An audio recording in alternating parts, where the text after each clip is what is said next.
নমস্কার, তোমাদের সবাইকে সানা স্মাইল এডুকেশন সেন্টারে স্বাগত জানিয়ে আজকের ক্লাসটি শুরু করছি। আজকে তোমাদের সঙ্গে আলোচনা করব তোমরা যারা অষ্টম শ্রেণীর প্রথম পর্যায়ক্রমিক মূল্যায়ন পরীক্ষা দেবে 2026 সালে, তোমাদের জন্য রায় ও মার্টিন প্রশ্ন বিচিত্র থেকে আজকে সমাধান করব অষ্টম শ্রেণীর ইতিহাস বিষয়ে মডেল নাম্বার 5 অর্থাৎ 5 নম্বর স্কুলের যে সমস্ত ছোট ও বড় প্রশ্ন আছে তার সমস্ত প্রশ্নের উত্তরের সমাধান করে দেখাবো। চলো দেরি না করে মূল বিষয়ে যাওয়া যাক। দেখো, প্রথমে আছে একে সঠিক উত্তরটি বেছে নিয়ে পূর্ণবাক্যে উত্তর দাও। একে আছে পলাশির যুদ্ধ হয়েছিল, উত্তরটা হবে 1757 সালে, অপশান বি। দুই আছে সত্যবিলোপ নীতি প্রয়োগ করেন, উত্তরটা হবে লর্ড ডালহৌসি, অপশান ডি। তিনে দেখো 1722 সালে অযোধ্যা একটি স্বশাসিত আঞ্চলিক শক্তি হিসেবে গড়ে ওঠে, সঠিক উত্তরটি হবে অপশান সি, সাদাত খান এর নেতৃত্বে। চারে দেখো আলীনগরের সন্ধি হয়েছিল, সঠিক উত্তর হবে অপশান বি, সিরাজ ও ব্রিটিশ কোম্পানির মধ্যে। পাঁচে দেখো 1784 সালে কলকাতা এশিয়াটিক সোসাইটি প্রতিষ্ঠা করেন, উত্তরটা লিখবে উইলিয়াম জোন্স, অপশান এ। ছয় দেখো মাদ্রাজ প্রেসিডেন্সির গ্রীষ্মকালীন প্রশাসনিক কেন্দ্র ছিল, উত্তরটা হবে ওটাকামুন্দ, অপশান বি। পরবর্তী দেখো কি আছে, দুই দাগের শূন্যস্থান পূরণ করো। একে আছে 1765 খ্রিস্টাব্দ থেকে 1772 খ্রিস্টাব্দ পর্যন্ত বাংলা দ্বৈত শাসন চলেছিল। দুই আছে ড্যাশ নেতৃত্বে আফগান আক্রমণে 1756 থেকে 1757 খ্রিস্টাব্দে দিল্লি শহর ধ্বংস হয়ে গিয়েছিল, উত্তরটা লিখবে আহমদ শাহ আবদালির নেতৃত্বে, আহমদ শাহ আবদালির নেতৃত্বে। তিনে দেখো 1800 খ্রিস্টাব্দে কলকাতায় ড্যাশ কলেজ প্রতিষ্ঠিত হয়, উত্তরটা লিখবে ফোর্ট উইলিয়াম কলেজ। চারে দেখো শ্রীরামপুরের মিশনারিদের মধ্যে সবচেয়ে উল্লেখযোগ্য ছিলেন উইলিয়াম কেরি। তারপরে দেখো তিন দাগের প্রশ্ন, নিচের যে কোনো দুটি প্রশ্নের উত্তর দাও যার প্রশ্ন মান 2। তোমাদের একটা প্রশ্ন রাখছি, অবশ্যই কমেন্ট বক্সে উত্তরটি দেবে। প্রশ্নটি হচ্ছে, কে হায়দ্রাবাদ রাজ্য প্রতিষ্ঠা করেন? অবশ্যই কমেন্ট বক্সে উত্তরটি জানাবে। কে হায়দ্রাবাদ রাজ্য প্রতিষ্ঠা করেন? অবশ্যই কমেন্ট বক্সে জানাবে। চলো এবার দেখবো একে কি আছে, অন্ধকূপ হত্যা কি। দেখো প্রশ্নের উত্তর,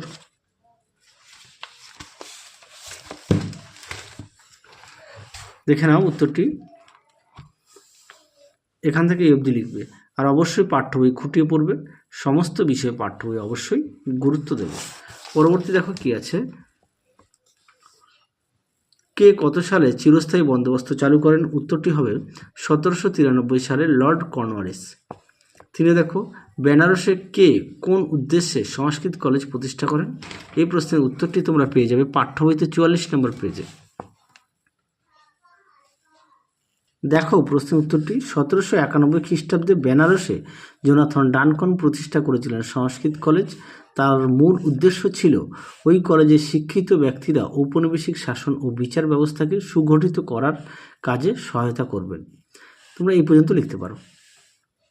পাঠ্য বইতে পেজ নম্বর হচ্ছে 44, দেখে নাও পেজ নম্বরটা।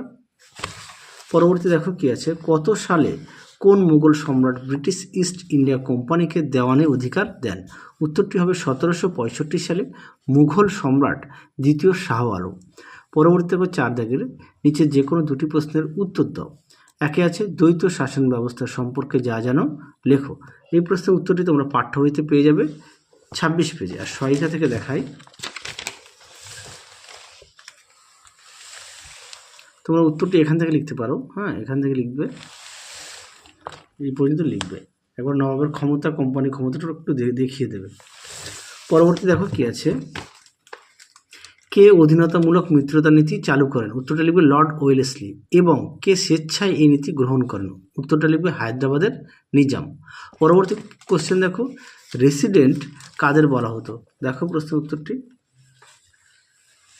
দেখে নাও। Resident British East India Company তাদের পরোক্ষ শাসনাধীন রাজ্যে যে প্রতিনিধি রাখতো তাকে রেসিডেন্ট বলা হতো। আশা করি দেখে নিয়েছো। পরবর্তী দেখো 1784 সালে কে ভারত শাসন আইন প্রণয়ন করেন? উত্তরটা লিখবে ইংল্যান্ডের প্রধানমন্ত্রী উইলিয়াম পিট। এই আইনের দুটি ফলাফল লেখো। দেখো প্রশ্নের উত্তর, দেখে নাও। তোমরা দেখে নাও, তোমরা এটা লিখবে, হ্যাঁ, এই গুরুত্বের মধ্যে দেওয়া আছে দুটো, এই দুটো লিখবে, এটা আর এটা।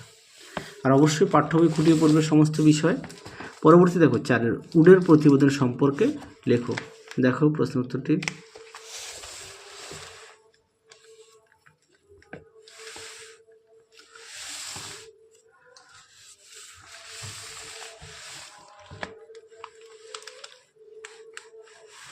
আচ্ছা, উডের দেখো, উডের নির্দেশনামায় জারি, এটা দেখে নাও, এটা দেবে। আর সঙ্গে এই সুপারিশটা এটা একটু দেবে, এটা একটু অ্যাড করবে, তাহলে নাম্বারটা ভালো আসবে। পরবর্তী দেখো কি আছে, 5 দাগের নিচে যে কোনো দুটি প্রশ্নের উত্তর দাও, প্রশ্ন মান 5। প্রথমে দেখো কি আছে, একে মুঘল সাম্রাজ্যের অবনতির কারণগুলি আলোচনা করো। দেখো প্রশ্নের উত্তর দেখে নাও, যদি পারো তোমরা অবশ্যই লিখে নিয়ে পড়বে। দেখে নাও,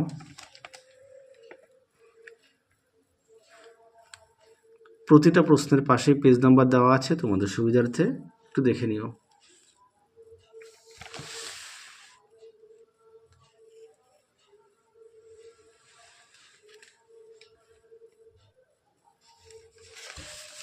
পরবর্তী প্রশ্ন দেখো, 2 দাগের টিকা লেখো ফারুকশিয়ার ফরমান।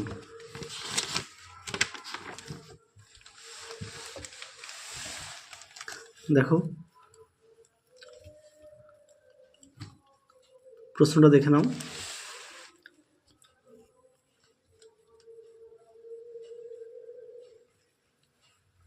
অবশ্যই পয়েন্ট দিয়ে লিখবে, 1 নম্বর 2 নম্বর করে যেভাবে দেওয়া আছে এই পর্যন্ত লিখবে।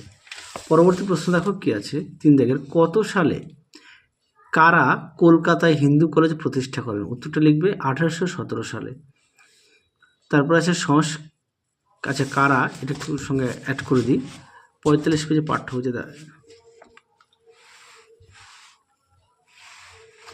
দেখে নাও, তোমরা উত্তরটা এখান থেকে লিখবে। হ্যাঁ, 1817 খ্রিস্টাব্দে কলকাতায় হিন্দু কলেজ তৈরি করা হয়। সুপ্রিম কোর্টের প্রধান বিচারপতি স্যার এডওয়ার্ড হাইড ইস্ট এবং ডেভিড হেয়ার ওই কলেজ প্রতিষ্ঠায় উদ্যোগী হয়েছিলেন। তাহলে উত্তরটি তোমরা এখান থেকে এই অবধি লিখবে। দেখে নিও, পাঠ্য বইয়ের পেজ নম্বর হচ্ছে 45 পেজ। পরবর্তী দেখো কি আছে, সংস্কৃত শিক্ষা ও সংস্কৃত কলেজ প্রতিষ্ঠায় বিরোধিতা করে কে? উত্তরটা লিখবে রাজা রামমোহন রায়।